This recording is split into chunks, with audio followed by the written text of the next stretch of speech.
Carla gustong tulungan ni Mr. June A. Iyan po ang ating bibigyan ng maikling reaction video. Hiling ko lang na sana tapusin ang panunood nito para malaman ang nilalaman nito at kung bago ka pa lang sa munting channel na ito paki-subscribe naman. Maraming salamat.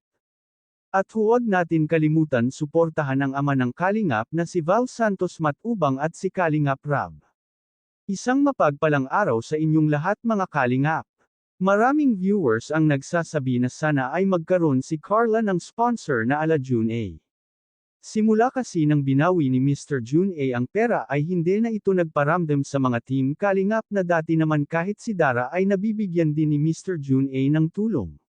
Simula nang umayaw na si Erica sa Kalingap ay umayaw na rin si Mr. June A sa pagtulong sa mga mahihirap. Sana kahit umayaw na si Erica ay tuloy pa rin dapat ang pag-sponsor niya sa ibang Kalingap Angels. Labis nga na nakakapanghinayang ang sponsor na yun. Sana kung nag-sponsor siya kay Carla ay hindi masasayang ang tulong niya. Kalingap Rab kinausap ang tatay ni Carla kung may nakita ng bibilhin na lupa. Ang sumagot nito ay ang nanay ni Carla. Kaya pala ganun ang tatay ni Carla hindi masyado nagsasalita dahil may diferensya pala ito, hindi ito nakakapangsalita ng diretso.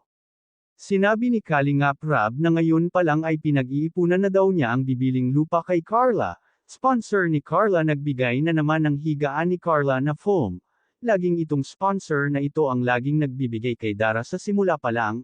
Kaya excited si Carla na nilatag niya iyon sa kanyang he-ga-at.